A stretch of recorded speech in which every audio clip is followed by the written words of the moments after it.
Hello there, and happy Tuesday. Welcome back to the Q&R code. I'm Quinn, my twin is Riley, and happy March. This is our first time greeting you in March. So, yay, a new month. To me, March symbolizes luck, just in general. We got a lucky St. Patty's Day in there, the feeling of spring just starting to tickle you, and I hope that that's sitting just right with you as we start this podcast episode for today. So, welcome and thank you for joining us. I will take that. A little luck on my side could do a girl a lot of good right now, so thank you for that energy. I accept. Never hurts. Never hurts. Something that I just have not been able to get out of my brain is, baby, this is Keke Palmer. I don't know if you've listened to her podcast or not, but it is just my fixation right now. I have been listening to episode after episode. It's fairly new. It's from 2023, so it's not brand new, but I don't know how I hadn't heard of it until just recently.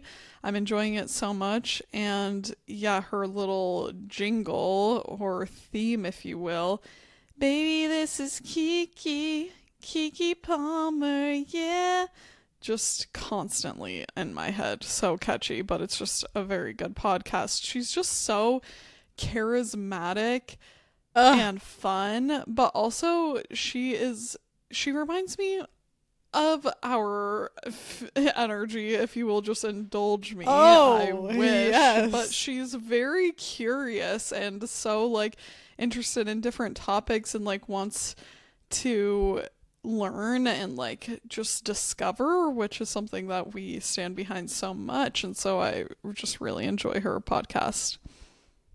I have been loving her too. The moment that she's having, clearly she's had many moments, but I just feel like I did recently follow her on Instagram, a few months ago, but I have just been seeing so much more of her and I am loving it. She's just such a multifaceted, talented person. Obviously, she's beautiful. The least interesting thing about her, but she is crazy stunning. But she, like you said, she is so charismatic. The way she interacts, being interviewed, and I just saw a couple days ago they did the NAACP awards and her acceptance speech for that. I'm like, gosh, you are just so cool, and she's so friendly and nice, and clearly someone that it's good karma, just putting good out there and never making it just about herself. She's always bringing, Pinkerton, this is not your interview. This is not your interview. The people probably can't even hear her, but she is feeling a little feisty right now, introducing my dog Pinkerton, in case you didn't know.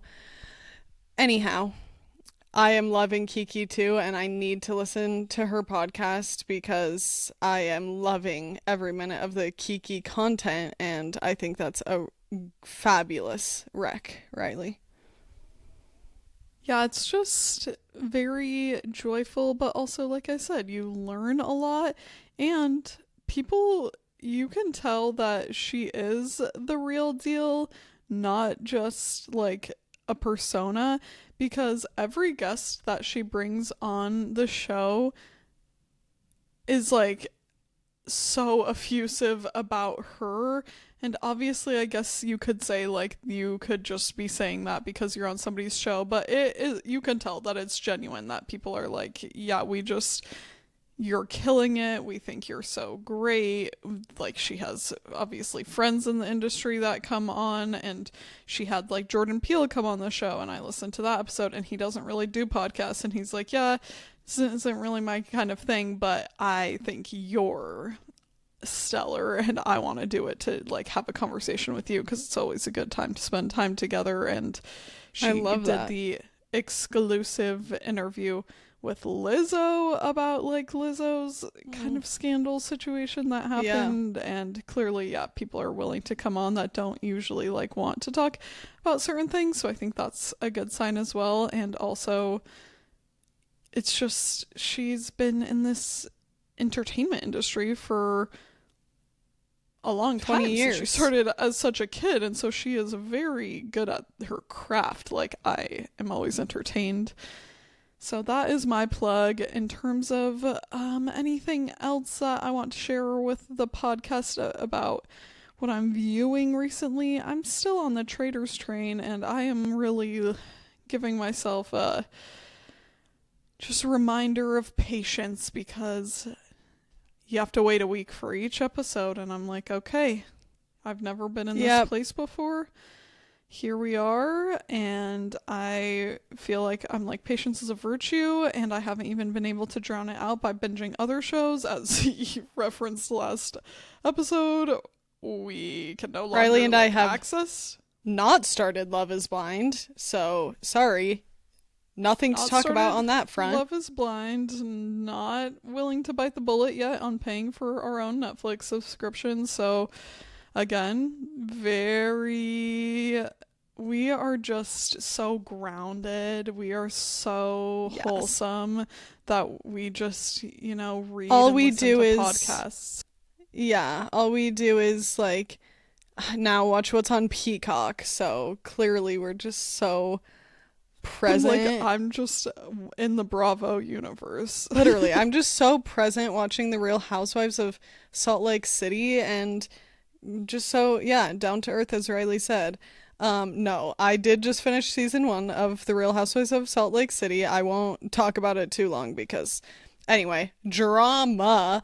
And I'm like, one of those, Sean and I were discussing yesterday over date night who would be good from the Salt Lake franchise on the Traders. And Sean said, well, Jen would get killed very quickly, so probably not her. I'm like, so true. I feel like Heather would probably be the one that would we be said good. We said Heather and Whitney could have some potential there. But we also, Sean and I just couldn't stand it any longer, and we did start season 2, and we have been continuing season 2 of The Traders. So I don't think it's as good of a season, but I do think it's still good and fun. And I just, once again, Alan Cumming in his outfits, clearly slaying. I just think it's a show that more so than the other reality or game shows is giving more progressive vibes with like, which I now found out that Alan Cumming is outspoken about like being trans acceptance and everything like that, and that he is pro LGBTQIA plus community, which seemed pretty obvious, but you just get that vibe from that show, which I think makes it another great thing to watch, because sometimes watching all of these shows, like literally watching Love Island or Love is Blind, it can be like, just men and women who fall in love and talk about that they need to lose weight and whatever. Like, sometimes it's scratching the surface. Yeah. Also, such a weird culture to get into about like just the hyperfixation on marriage. Like, so many of the shows, obviously not Love Island, but a lot like The Ultimatum and Love is Blind and Married at First 90 Sight, Day Fiancé, Married at Bachelor. First Sight. It's all, yes, very much hinged on like marriage is the goal. And I have not done research into this and don't really have more to unpack about that. I just think that that's a curiosity of mine, of that we're not looking for an actual like sustainable relationship. Like, let's have the foundation of something that could maybe go the distance. It's like we want to already be there, and I think that is doing a disservice to ourselves and marriage, frankly, because of course, in my mind, it's going to be less likely that that is something that will last if you were been being like within a month this has to happen than letting like things progress as they progress. Yeah.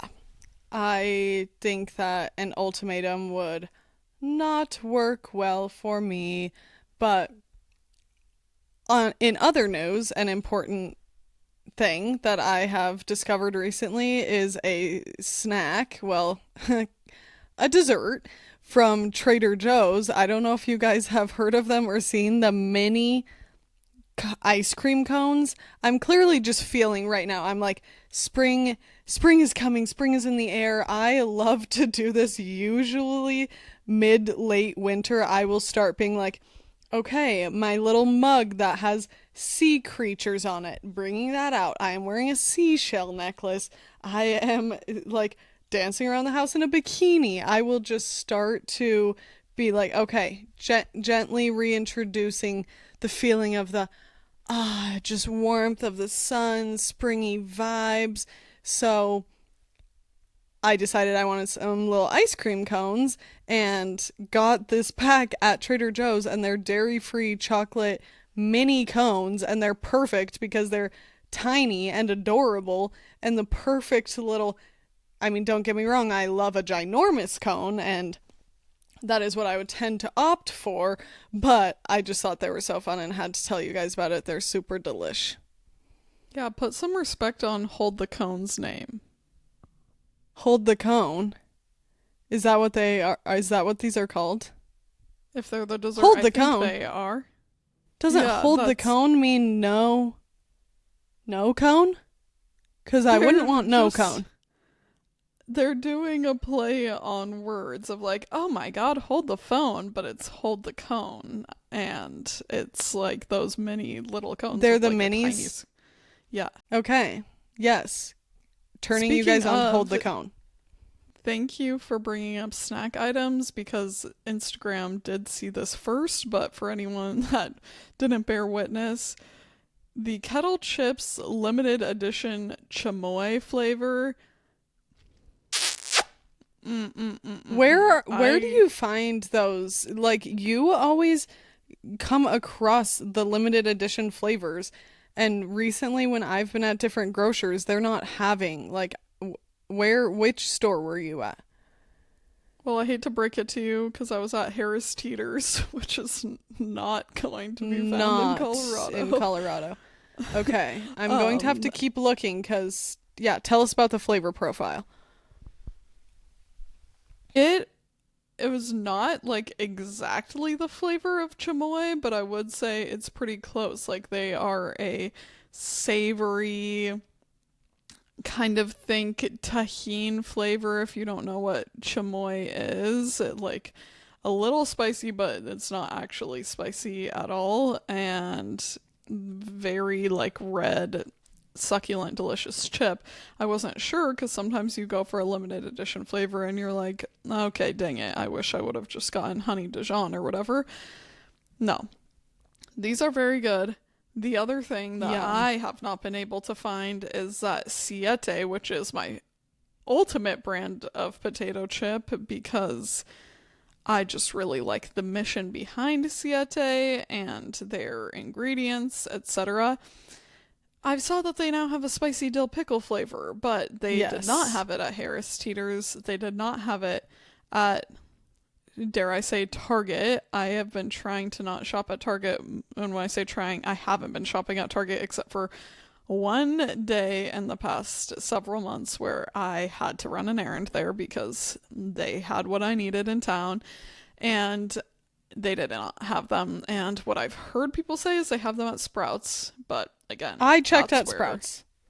Okay, and we don't have I Sprouts, checked. so They might be at our Target location, I wonder. I checked at Sprouts last week. They weren't there. Maybe they're coming. I don't know, but I saw those and immediately was like, "Yes, my flavor."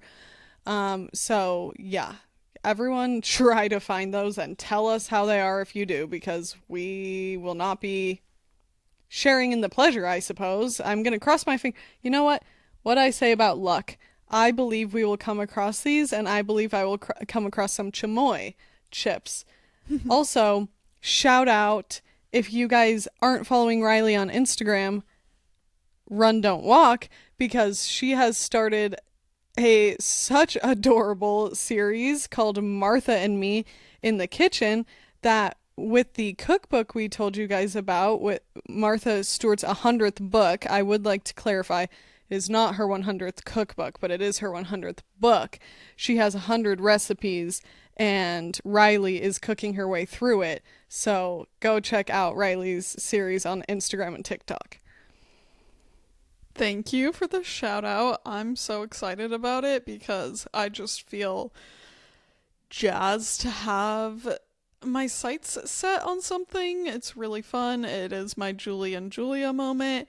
And I'm also shaking in my boots because I've been looking ahead, planning for when I'm doing these recipes. And I'm like, all right, okay, I'm gonna have to really strap in for trying new things because it's not just like, oh, I haven't done like a couple of these sorts of things. It's like thing after thing of like, oh, I would have never opened an oyster myself before. Like I've had them Yeah. out. I have never made angel food cake. I have never even had like a lot of these dishes, just all these things. And also I'm like, okay, Miss Bougie, I will be having to really be tight with our eating out budget, which we've already been doing in any case, but I'm like, I'm gonna have to buy black truffle, Martha? Okay. Okay. Yeah, and I listened to her podcast. Um, I've listened to a few episodes of it, and I heard her say that caviar is involved in it. I'm like, okay, you are Miss, as Riley said, Miss Bougie, but that is so fun, right? For you to try that, like you said, like we said last week. What's the point if you're not going to put yourself out there and try something? Which actually kind of ties into more of the topic we want to discuss today, which is basically the feeling Riley and I have been having, and I won't be able to sum it up shortly because we have lots of thoughts, but on the feeling of trying something new, but feeling maybe that an industry or a lifestyle is kind of gate kept or that you aren't welcomed with open arms. And that is even something I could see where people cooking maybe is a more generally forgiving thing, but even like watching Barbecue Showdown, there are so many of them that are like, yep, my daddy and my granddaddy and his granddaddy before him were pit masters, and this is all passed down knowledge.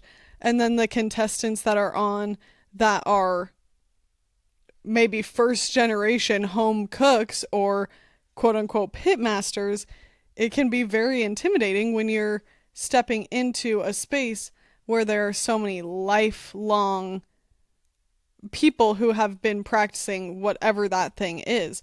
So even for us, I think about it because imagine the people that didn't grow up in a house like ours where there was so often just home cooked meals daily, experimenting with ingredients, getting to see our parents make stuff from scratch. Imagine, the step forward we already are so lucky to have had by being around and seeing so many meals be cooked from scratch. Definitely. And I also think that it is so cool to have a legacy and have something within your family that's passed down knowledge. Like, that is a special thing to be proud of.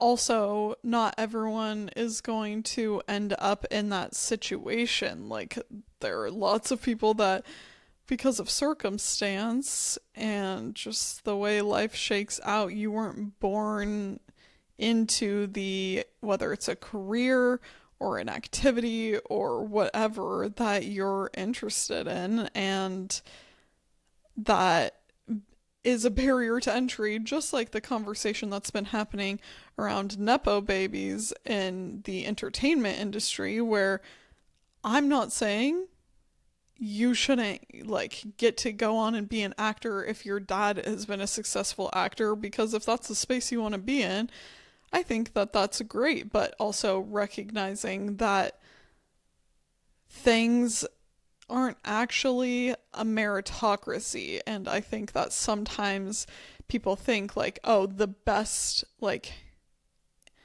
it ties into the American dream almost of like, if you're the best and you put your mind to it, you will find success. And I think that it's a nuanced situation because there are lots of stories of that happening, rags to riches, if you will, of people starting so outside on the outside and rising to the occasion and finding that path. And I think that's so amazing and is totally possible.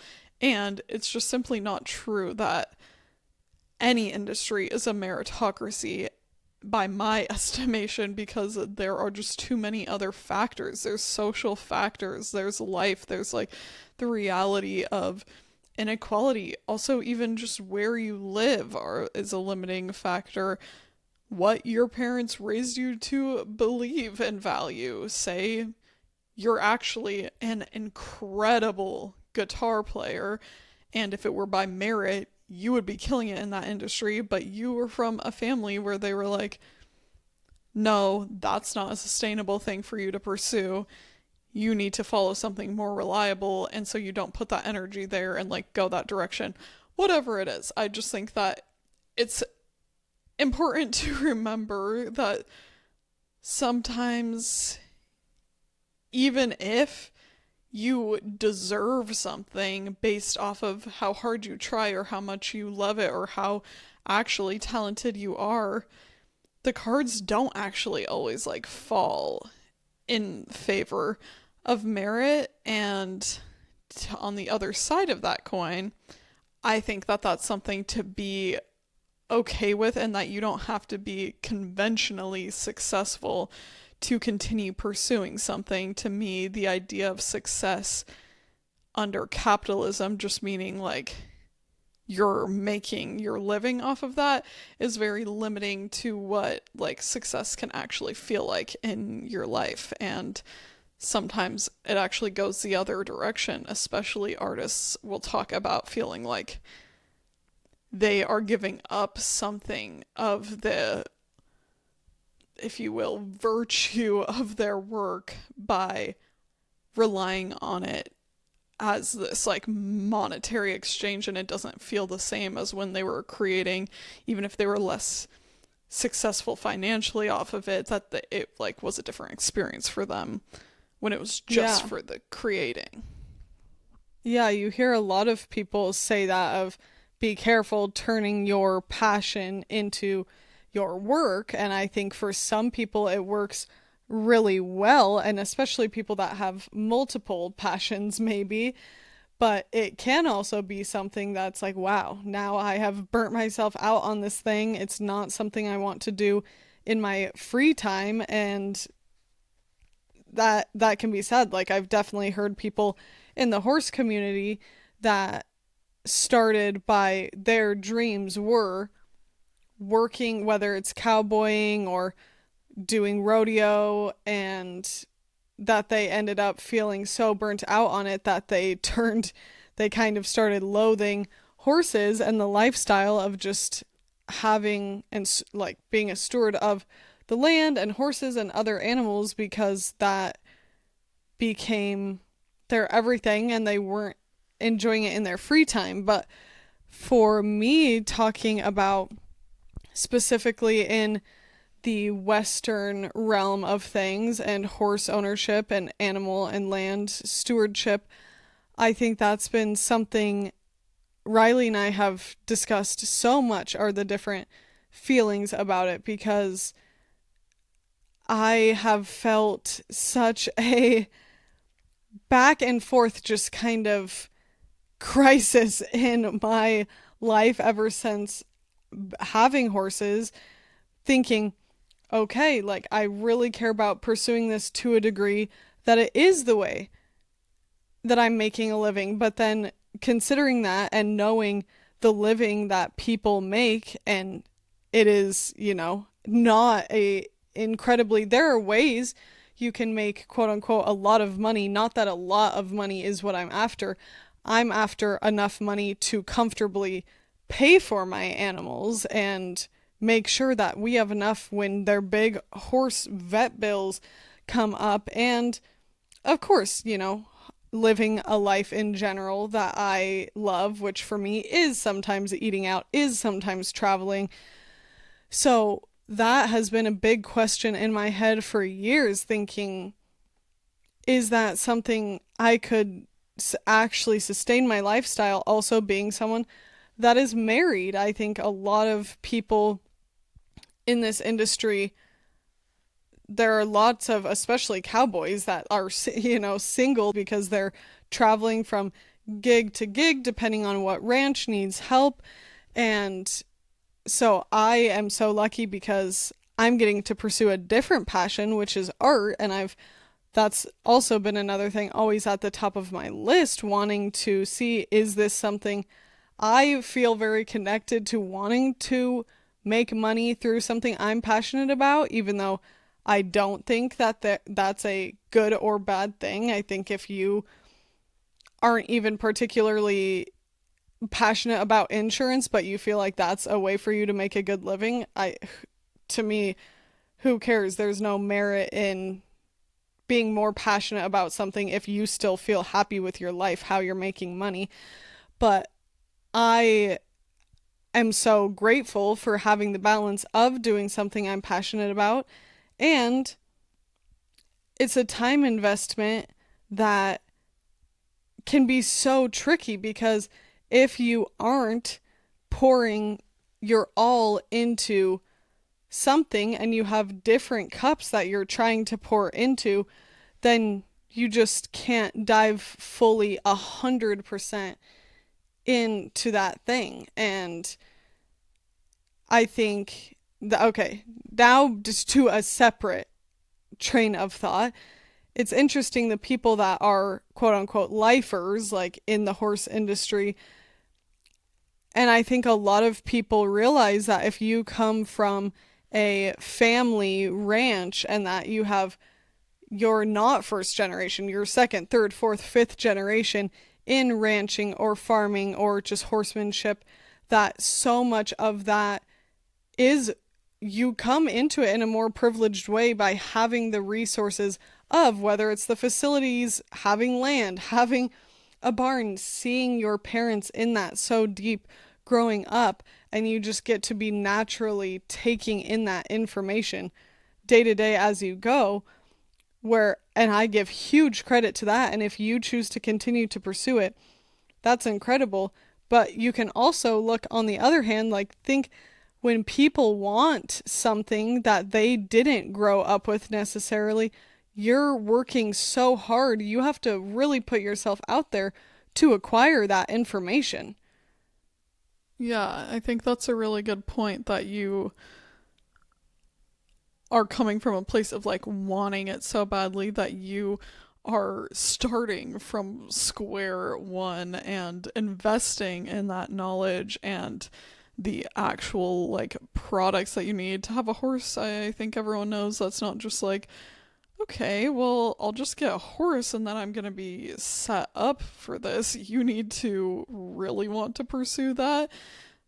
I think that lots of interests like have a little bit of an upfront investment, but very few are that intensive of the lifestyle that horse ownership necessitates. And I was thinking about this topic with this song that's been viral on social media, or maybe it's just because of the sphere I'm in.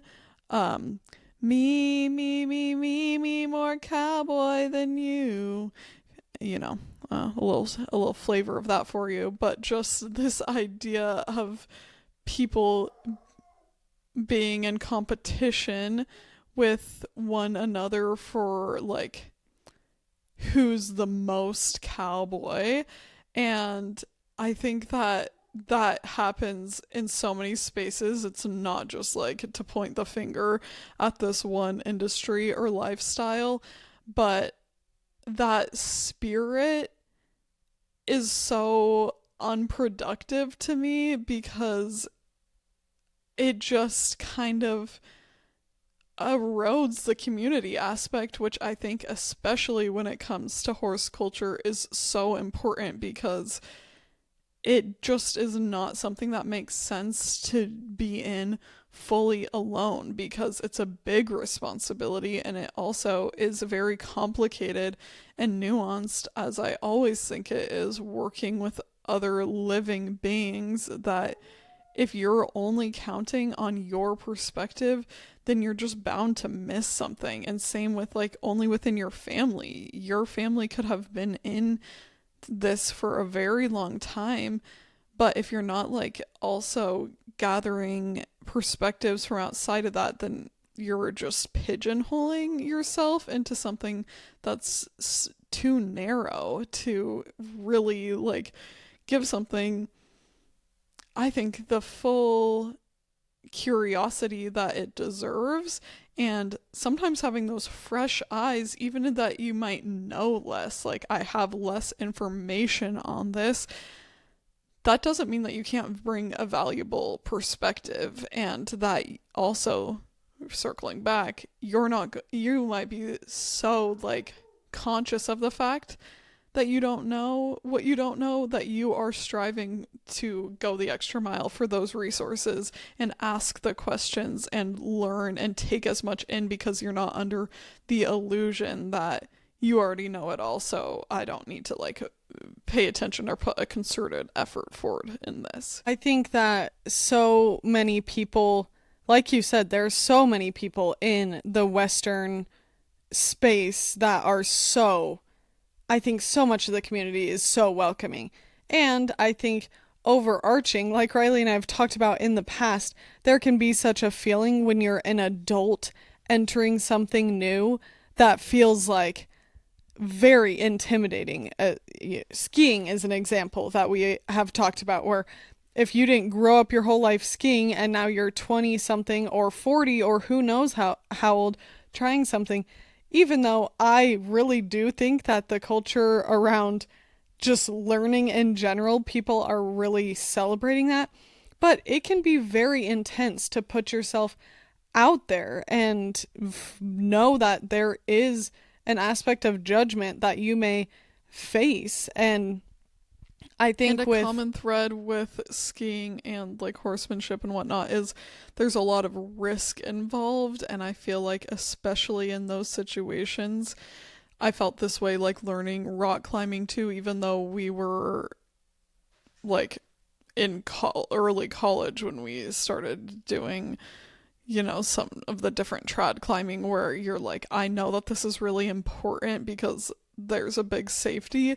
aspect involved and I don't want like my ignorance and not knowing to like lead to a mistake, and it feels very serious and people understandably like feel very disappointed if you're with like somebody using one of their horses and you make a mistake that puts safety on the line for you, others, the animal. That's going to elicit maybe a response of like disappointment, or this is like really serious, and so it feels higher stakes, so then it can be even harder to be a beginner than being like, oh, I didn't crochet that quite right. totally, I think that that's an aspect where out of all of it, I understand that the most with the, I don't think this is the perfect term for it, but the gatekeepiness of these industries is that, and tattooing, those are clearly two things I'm very involved in, but those are both industries that have a lot of quote unquote gatekeeping. And I think there is an aspect that is important because to just put a tattoo machine in someone's hand with no expertise or experience with someone there helping guiding them, so much can go wrong, and it's a permanent thing you're doing to someone, and people's lives are at stake because of bloodborne pathogens, etc. For ranching or Western life, the same thing, where, like you said, what you can do, especially with horses. Horses are such sensitive animals. There is so much information needed to keep horses properly. So I think that totally makes sense that if you're not going to be in it, that worries people who want the safety and like respect of the animals and people in the industry. But I think what is interesting, specifically with the Western lifestyle stuff, is that so much there's so much misinformation about the history of that because of, I think, predominantly Hollywood glamorizing white cowboys always. And the history of the cowboy is so underrepresented and talked about. And that comes from the word cowboy comes from, it was actually initially a demeaning term about black people who were keeping horses for oftentimes their like white slave owners, and enslaved people were cowboys keeping track of moving cattle, working with horses. And with even the Cowboy Carter album coming out, and I'm not saying Beyonce is a cowboy, but it's so interesting to see that there is still such a lack of understanding and information that black people have the rights to the Western lifestyle just as much, if not more, than white people in America. And same with Mexicans. Vaqueros were cowboys in the Americas long before it became a glamorized Hollywood thing. So we're not even going to do, there's so much information there. We're not going to do the history deep dive. But I think when people are gatekeeping the stuff that doesn't matter, that who cares if someone wants to wear cowboy boots on their night out, it's so often I see, and to be fair, I am way more involved in the world of white people, white cowboys. I see more of white people in the space. It seems like it's usually white cowboys that are trying to be gatekeepy about the silly aspects of this to me that don't matter, such as if someone wants to wear cowboy boots out to the bar, and yet we adopted so much of this culture without asking from black people and people of color. And they're like, there's not this huge fit coming from them other than they want this, they want the recognition that is deserved for being like, there are so few, think about in Wyoming, Montana, where I have, Colorado, where I have been involved in the horse world, I'm rarely seeing black cowboys and cowgirls be a part of things, even though that's their history way prior to, yeah, the like the glamorization of cowboys. It would be That was so not interesting. said eloquently at all, and thank you all for bearing with me when I'm just trying to parse out clearly big feelings and big thoughts on all of this stuff. First of all, I don't think that it would be productive to hold ourselves to a standard of expressing every thought perfectly eloquently because it is really complicated and we're not making the claim, oh, I have expertise on this matter. It's lived experience and it is like something that we're figuring out over time, both with like learning from others and ourselves. But it's, yeah, I don't think that an apology was necessary there because I think that it's important just to consider. And when we also are So from within that culture, we can make those critiques, but also recognize this is what I came up with, and I'm having to like figure this out and do the unlearning because we grew up with the cowboys and Indians culture of spaghetti westerns and John Wayne movies and lived in very white spaces, even with like a significant Latino population. Those were not the kids in school that were involved in ranching life, or as they were self proclaimed in high school, the redneck kids that were like living in that lifestyle. And I also think that, yeah, that history is so worth exploring, and it's always going to be this double-edged coin of a conundrum when you're a white person in this space where you can recognize, wow, this is really like coming from colonization and appropriation and all the way down to the land we're on, yet this is my passion and something I want to be involved with, and I like really appreciate what is to be gained from participating in the culture in this way, and also just like my relationship to the land, animals, feeling like this oneness instead of like us versus nature really like comes from this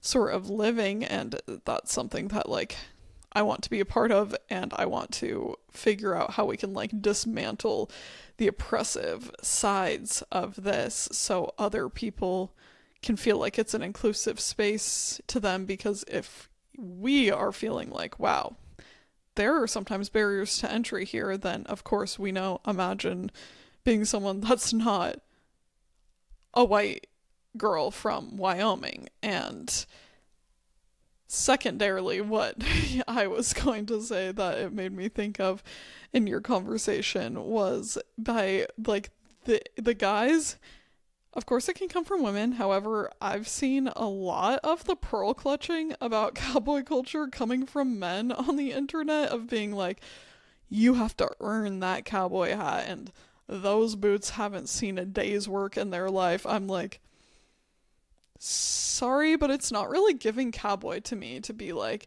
that's not cowboy. It reminds me of the Avril Lavigne interview where they're like, how would you describe yourself? And she's like, it's not punk to say that you're punk. Like, if you're really a punk chick, like, you wouldn't say that you were. And I'm like, that is what it's giving. If you're having to be like, yeah, like, I earned this buckle, it's like, let the buckle speak for itself. Your silence says more than your words ever could. Yeah. And I get that aspect where I think a lot of people in this space feel frustrated because has now it's a trend. So now people are being like, "Oh, it's cool." And now people are wearing cowboy hats, wearing cowboy boots, listening to country because it's a trend. And I think where that can frustrate some people is that it is such a hard working lifestyle that I personally feel like anyone who wants to should wear a cowboy hat and cowboy boots and listen to country music. I get where people feel like, okay, but you've never got your hands dirty. You're playing. Yeah, and that's Totally, but I get it's okay to billionaires play buying so much land. That's to me where it's like, okay, so now you're buying all this land that you're doing nothing with that could actually be used in the agricultural space, and now cowboys are being bought out of house and home, unable to occupy the land in that way because billionaires, cowboys and ranchers and farmers know it is such lifelong, hard, back-breaking, heart-achy work that comes with so many pros as well, but it's not work that makes a lot of money. So then when you're being bought out by people who just like it because of the trendy lifestyle and because of Yellowstone, that's where I can understand.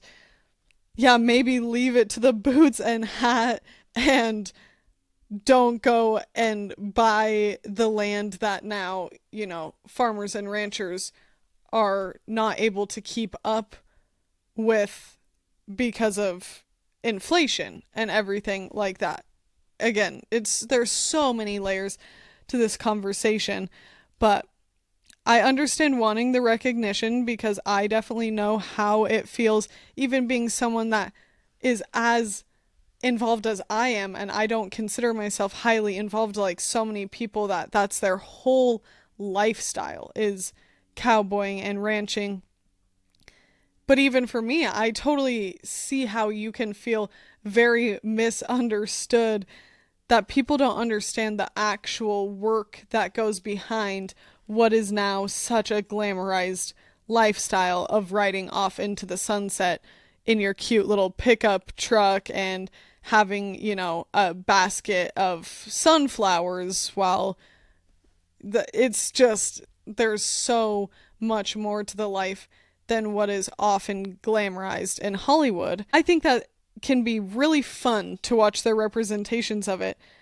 It also lacks the dimension that is part of, that needs to be acknowledged in this industry. Of course. I think that you and I just are so interested in like nuance and seeing the other perspectives that I'm always like, yeah, but also, but then I'm just thinking in this conversation about how I believe that that work deserves a lot of kudos and understanding that that is hard work, and especially if you care about doing it right and you care about regenerative agriculture and respecting all the people, spaces, animals involved. That's a lot, and it's like a lot of mental labor as well as the physical labor. And I feel like any cowboy that you see, whether it's on social media that now we get to see more behind the scenes or just like talking to people in our personal life, they also are like, I love this, and you do it because like it's rewarding. Clearly there's not a lot of money in it. You're doing it because like it's a very special thing to get to do, and you're out on the range and living this like freedom of being out in these spaces and having these like close-knit relationships with the land that I think a lot of us like feel very isolated by being out of touch with. And then you look at some of these other jobs that are also incredibly intense and have so little rights associated with them, like farm workers and cleaners and these other occupations that are not glamorized, and you don't get to have people having that aspect of like the adoration for that and coveting of that lifestyle, and we just know like, oh, that's not desirable work because it's incredibly backbreaking, grueling, demanding, and not well compensated, and left often for immigrants and people with like no other choices to do, and therefore have less protections involved and whatever. I'm not saying that if you're a cowboy you're going to go and get to work somewhere and get health insurance. I think it just is making me think, as I've been so hung up on as I have come into adulthood and just realized how intense class disparity is in America, it just reminds me that sometimes when we're doing this like interfighting, it's like, guys, it's like such a bigger issue when you look at, say, you're talking about these billionaires buying the land.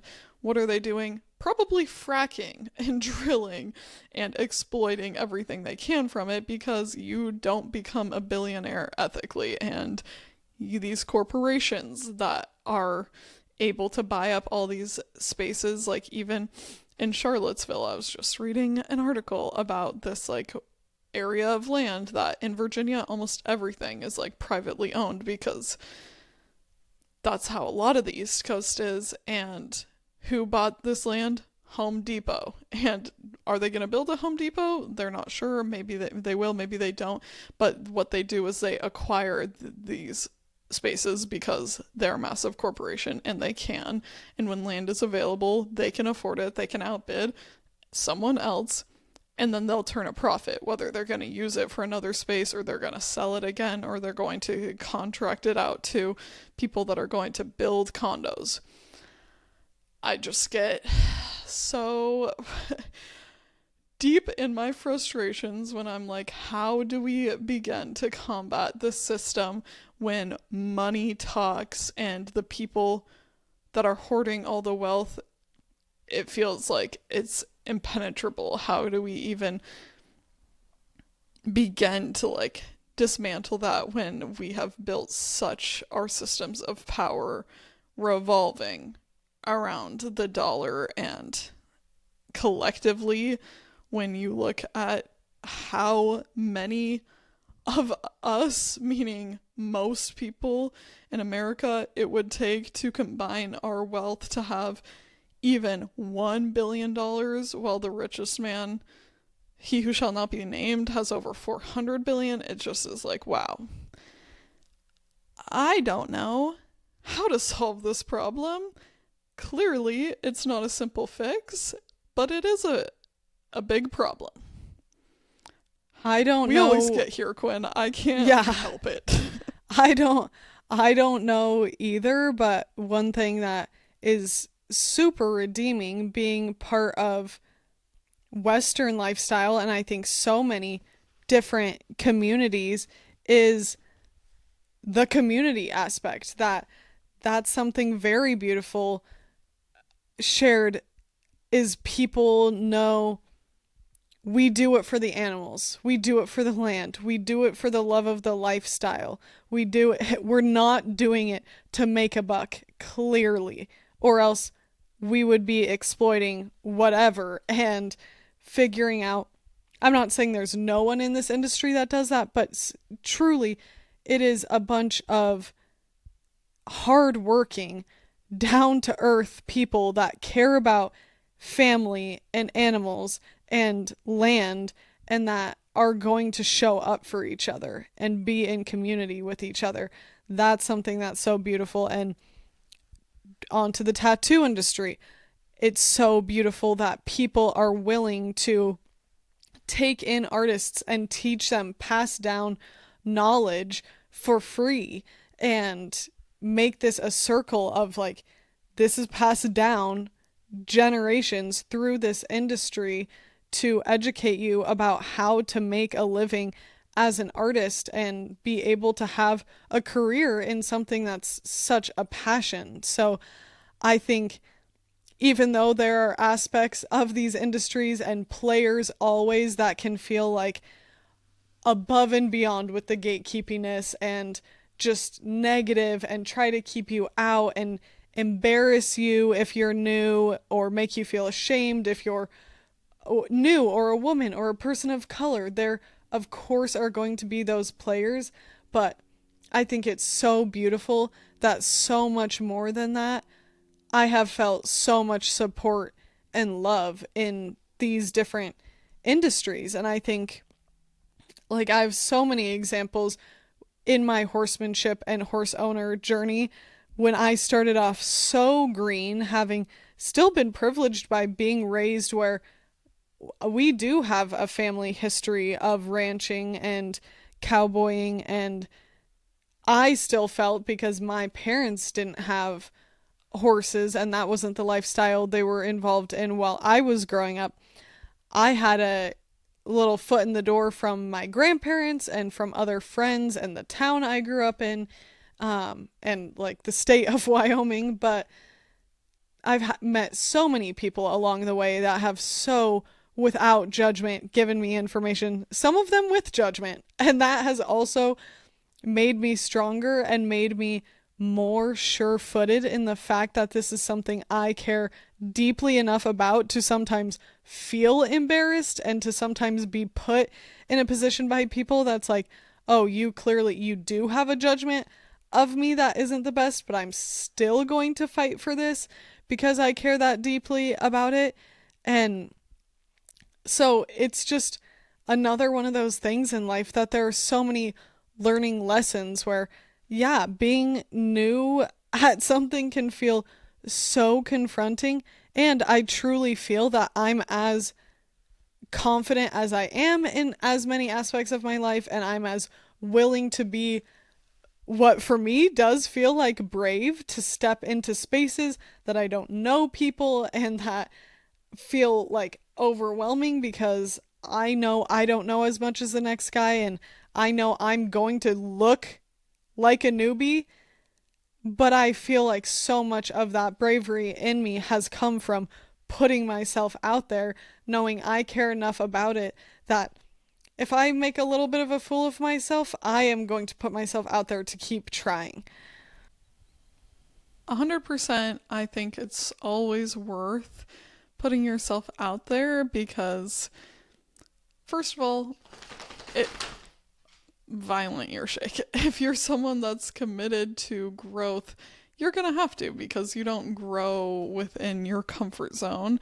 And that makes you more compassionate for the future when you've been in someone's shoes before and they're making rookie mistakes and you're like, yeah, that's something we all go through and we hope to continue to always go through it because we are lifelong learner girlies that want to continue to try new things and not feel like my life is over because I'm in my 20s, so I need to know everything I'm ever gonna know. Come on, that's crazy. That's ridiculous. And also not a way to like continue to just enrich yourself and your community and etc. So I think that is a great closing thought that Wait, I have one more closing thought. okay.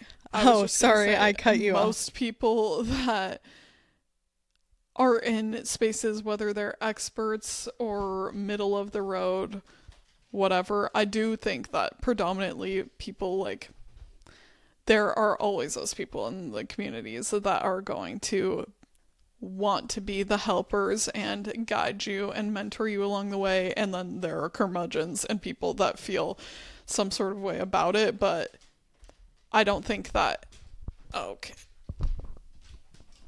Well, he was just walking over my cord.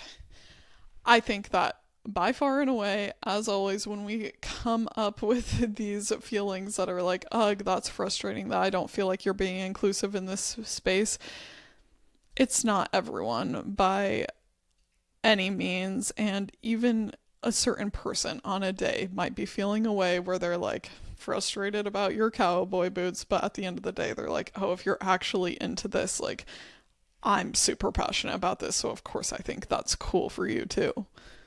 Yeah. And another little lesson in this is I do think that research is worthwhile and important, that if you are getting into something new, give it the credit it deserves if you're feeling passionate about having a little bit of a backstory. And you can't go into something being fully educated about it, obviously, but I think it is helpful to have a little bit of an understanding of a history and a backstory, so it does feel like you're respecting people and practices as you enter something and trying not to enter just with ignorance, but with excitement, with newness, understanding that you are new and there's so much left for you to learn, and not with a self-righteousness that's like, no, I want this so bad that I don't care what you have to say. Like, definitely care what people have to say, and you'll learn whose opinions you're going to really value and whose opinions you can let fall like in one ear out the other. But I think still honoring and respecting that so much in the world has tradition that is worth acknowledging and has history that's important.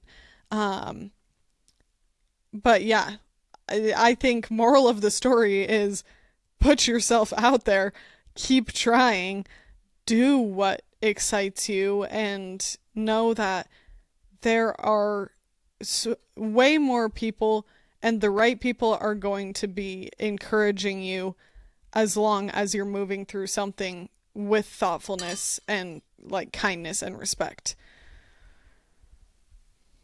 Beautiful, so true. Thank you as always for joining us today. We so appreciate your time, and we appreciate that you guys are such curious little lifelong learners as well. We just did a poll on our Instagram, and literally 100% of you guys were on board with being learners, and we knew that about you. You're those type of people, and we think that's great. If you didn't catch our Instagram because you don't follow us there, please give us a follow at the Q&R code, or personally at quinnliljestrom and at rileyliljestrom. If you want to see what me and Martha Stewart get up to, that's going to be the place for that. And we will see you very shortly. We haven't even dropped the bomb on you that Quinn and I are going to be together again soon. So look forward to that, because we are. Thank you for being with us, and have a very, very beautiful rest of your week. Bye.